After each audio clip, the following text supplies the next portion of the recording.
Now, today, I want to talk about how our lenses and mindsets, kind of the way that we see the world, can become a leadership liability and what you should do to ensure it doesn't happen to you. And I was thinking about this because it's NBA basketball playoff season, and I was sitting on the couch the other night with my son watching an NBA game, and I caught myself a couple of times sort of commenting on how much the game had changed, how physical the game was, and just sort of the flow of the NBA game is so different than the college game, certainly the high school game. And I felt myself kind of almost slipping into saying, like, basketball didn't used to be played this way, or the way it used to be, right? That sort of, at least for me, is kind of that thing that I'm afraid of becoming. I don't want to be that guy, the get off my lawn guy, the guy that's always saying that the way it was in 1990 is better than the way it is today. But I could feel that. And that got me thinking about how much our lens on things affects kind of how we see things. So like if I had never watched a game of basketball before the other night, I would watch it, and that game is the game, right? It's just the way that it's being played. But because I grew up in a particular era, I grew up being taught how to play basketball a particular way. I grew up watching basketball being played a particular way. When I watch the game today, I'm seeing it through that lens. And the trick is, do I recognize, am I aware that I am seeing it through that lens? Because that lens can affect how I feel about the game. I could have been sort of grumpy and grumbling about, and you've heard this certainly, right? We make fun of our grandparents for this sometimes, like this isn't basketball, this is wrestling or whatever, right? That kind of reaction. And so I was in that moment, and that moment then got me to thinking about something else that happened to me in the past 6 months that very similar, but it has to do with work. I actually had signed up on behalf of a client to take a training class on an assessment tool that they use at this client because it was important to them.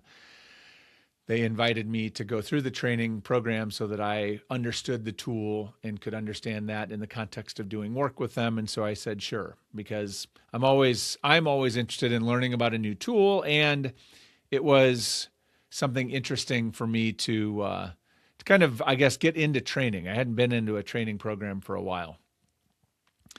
And during this training program, this is a sort of behavioral personality style kind of tool that I was learning about, a conversation happened on the first day, and they were talking about, I don't even remember the context specifically, but it got into talking about how, different people need different things from leadership in terms of support, in terms of encouragement, in terms of how we manage other people. And that the way that we show up for them is dependent upon, sometimes the way we show up is really dependent on our style, but what the individual actually needs is dependent on their style. And there was one particular example that came up, which struck me the wrong way, or at least I reacted to in a way that surprised me. And so we were having this conversation, and it was to do with whether someone likes to have someone follow up with them on work. So like, let's say you work on my team. We sat down on Monday. I assigned you a project, and then we know that the project is due, let's say, on Friday, and we went through everything you need to know about the project. You say you're clear on what's expected. You say you have everything you need. Now, off you go, right? You go to get to work on that project. Now, I have long believed that if we have that kind of clarity, then if I come to you on Wednesday and I say, how are you coming on that project? That for me, that's micromanagement. For me, I thought that signaled a lack of trust because we agreed that Friday was the due date. You said you had everything you needed. You said you were clear. And so And generally I would say, hey, if you need anything, let me know, come find me. Otherwise, have at it. So if I'm checking in with you on Wednesday, it's kind of a signal that maybe I'm not as confident or I don't trust you to get it done by Friday. That's how I always interpreted it. But what I learned is we had different people in the room that had different styles, and there were people in that room who said, no, that's not how they interpret it. And I found that really challenging. This was a pretty deeply held kind of mindset or belief that I had based on my past experience. And so I had a tough time accepting that. Right? I pushed back. I argued even with the instructor about this. And so then I got to thinking about it, and I was wondering if maybe I had I'd sort of picked up a lens or a mindset that wasn't grounded in reality. And so I actually put a poll out on LinkedIn to test this out, sort of ask this question, like, if this happens to you, how do you respond to it? Do you feel like it's micromanaging? Do you feel like it's supportive? Do you feel like it's something else? And to my surprise, a lot more people said they felt like it was a supportive behavior from their manager than micromanaging. Now, what I did learn is that this is definitely a stylistic thing, because there were several people who felt very strongly that it's micromanaging. And then there was a bunch of people, like I said, the majority, that said it is supportive. And this was one of those moments where I'm like, I had to face the reality that my lens, this belief that I had formed somewhere along the way, probably because of my own experience and my own preferences, was a blind spot. Right. And so probably there are times where I have had people on my team that I should have been following up with more often, that would have been helpful to follow up with them more often, but I didn't. And so that was undermining probably how effective I was being for them as a manager, and probably not supporting them and being in their best performance. And so I had to really reconsider my perspective, and I have a different point of view, a different understanding now because of that experience. So that's another example of how, our lens can shape how we see things, right? It was very black and white for me, or at least I thought it was on this issue. And it turns out I was misinformed. I had a blind spot. And so it can impact how we show up. And the other place that like a lens or a mindset can become harmful is it can actually sort of limit even what we think is possible, or what we are capable of, or what the organization is capable of. All this to say that our lenses, the stories that we have about how the world should be, the way that we sort of see and interpret the world, all of these things are born out of our own experience. They're born out of where we grew up, how we grew up, our past experiences, what kind of context we've worked in before, the places that we've been, the people that we have interacted with. All of this helps form these perspectives, these lenses and mindsets that we use to interpret what we are seeing in the world. And the challenge is that these lenses tend to limit. I mean, they're more of a limiting mechanism than they are sort of something that helps us understand things more broadly, right? Because we can't understand things beyond our own perspective. And so, when we have a narrow set of lenses, it can mean things like, we have a tough time when someone brings up an idea at work, or maybe a new approach that they would like to try, or a different way of tackling a problem.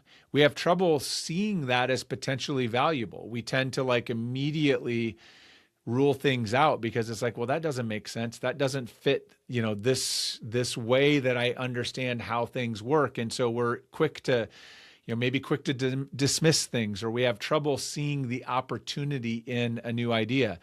We also, if our lenses tend to lead us towards judgment of other people. We judge their decisions, we judge their behaviors, we judge, the choices that they make through our own lenses, through our own experiences. And sometimes we have trouble understanding why people do things that maybe don't make sense to us, but might make perfect sense given their experience, background, choices, situation, circumstances, whatever. And so our lenses also lend towards judgment in a lot of ways that's unhelpful, helps us not be able to see people.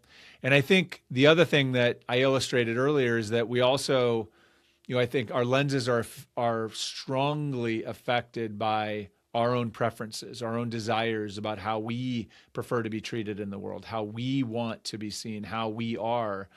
And our lens can be, like I said, it's affected not only by that, but by how we've been treated in the past when we respond a certain way. And so all of this leads us to make assumptions about how other people want to be treated or how other people should react or might react in given situations. And when they don't, then we have a tough time understanding why, or then we, again, move to judgment. And none of this is effective. If you want to lead people, if you want to manage people effectively, all of these lenses get in the way. So the key here, the opportunity is, if we want to be a more effective leader and manager, is to, number one, learn to recognize what lenses we have or try to understand, and even just ask ourselves, how might I be seeing this through a particular lens? Maybe I'm only seeing this in a certain way, right? Am I limited? So that's one thing, is trying to become aware of our lenses. And then the second piece of becoming a better, more effective leader is, how do we broaden our lenses? How do we sort of get that lens to be broader, to add more lenses so that we can see the world more broadly and more clearly? And there's a few different ways you can do that.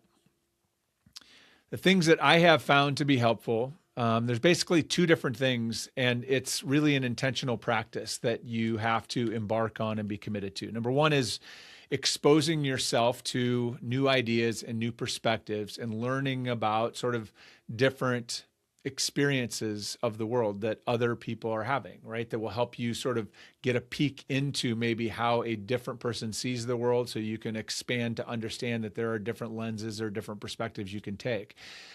I use podcasts for that. I listen to a lot of podcasts and varying types of podcasts talking about all kinds of different perspectives. Most of these are, they might be lifestyle or business or different kinds of things, just where people are talking about things, talking about their life, talking about their journey, talking about what's happened to them. I find that to be incredibly helpful to pick up other people's perspectives, particularly when those perspectives are different than yours. Books are helpful for this too. Reading books, sometimes documentaries, different things help broaden your perspective, learn about other people's journey through the world. So the more of that you can get, the better.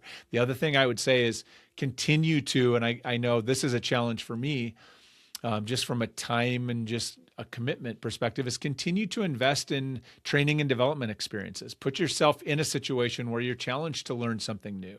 This training program I went through earlier this year was incredibly helpful. Sort of cracked my mind open on some things that it hadn't been challenged on in a while. And I learned that there was some stuff that needed to be updated, right? Some sort of software in my head that needed to be updated. So that's really powerful. I would say the other thing, so that's one, is expose yourself to new ideas and concepts and perspectives and other people's experiences kind of through writing and produced work. The other piece is spend time with people who see the world differently than you do, and people who have had different life experiences, grew up in different places, grew up in different contexts, have had different challenges, have had a different journey. Because the more exposure you have to other people's perspective and experience, the more clearly you'll be able to see and understand the world. Right? The broader your perspective, the more things seem possible. Right? Because when you've seen, when you've exposed yourself to lots of different experiences, lots of different ways of doing things, then when someone brings up a new way of doing things, you're not going to immediately dismiss that, because there's a lot of different things out there, a lot of different things in play. And so maybe this is a good one. You don't know yet, so you're more open. It also helps you eliminate blind spots and what you might assume about people, how you might judge people, how you might show up with people or lead and manage people. So the more clearly you can see the world around you, and the more clearly you can see the people in it, the more effective you will be as a leader. And that requires really just recognizing that you have lenses and you have these mindsets that limit how you interpret the world, and really trying to broaden those, adding new lenses, adding different mindsets, challenging your lenses and mindsets so that you have a broader perspective. Thank you for listening. I hope something in this discussion challenges you to go gain a broader perspective and then take that back into your organization to help both your people and your organization to thrive.